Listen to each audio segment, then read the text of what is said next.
Scott here with an update, a weekly update for our house under construction in San Clemente. This house has amazing ocean views. It's kind of bright today if you're looking straight in the sun, but if you look out to the right, it's amazing. But anyway, so stuff's been going on. The guys have been busy. One thing here to show you and talk about are these metal frames. This is called a Hardy frame. There's a second one there that's going to go get installed there. This is the size of the bolt that holds it down. It's an 1 1/8 bolt, high strength steel. Um, and what it does, if there's an earthquake and the house is in an earthquake, it will help resist the house from shaking in this direction.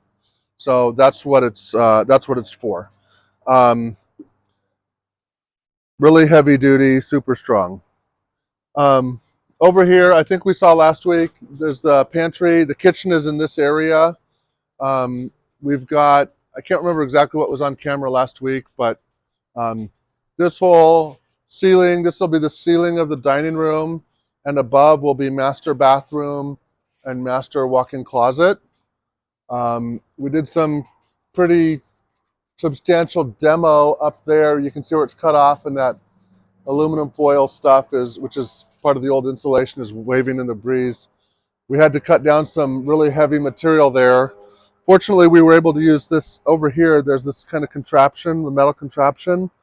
It's called a material lift. They use that to raise up the beams. Well, we used that to lower. We put that right into the material we were cutting off. We cut it off and used that to lower the heavy material down rather than having it crash all over the place and break things. We've done some work over here. When I say we, I'm talking about other people.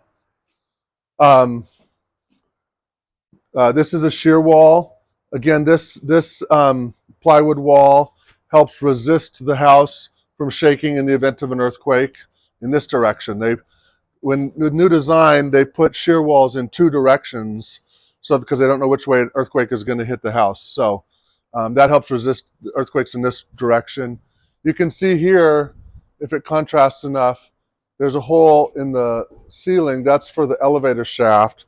We've previously showed you the elevator shaft down here. So we had a meeting yesterday with the elevator guy. We checked it out with a plumb bob. They line up perfectly. And so we're very excited about that. You can see this is a good spot, actually. You can see a lot of the structure, right? You see this heavy duty beam here. It's kind of like a big sheet of plywood, super thick. And then you have these other beams hanging off of that beam. And then there's another beam here.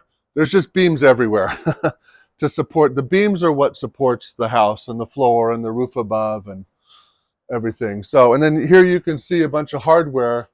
You see these straps, these metal straps.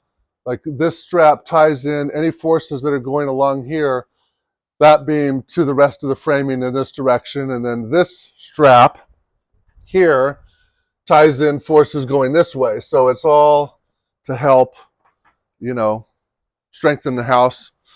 This little spot over here, this is the future powder bathroom right in there. That was kind of a semi-recent add to the floor plan. We found we had room for it, so we added that. What else? Well, there's some stuff over here, not too exciting, but today they were working on, they extended the floor above out 3.5 feet towards the garage, and that's going to be future. You're going to be able to get from the garage directly up into the master bedroom, or you can come out here through a door, and then there'll be a future staircase that goes up there to the rooftop deck. So anyway, lots been going on, a lot of details, so I'm sure we'll keep you posted next week.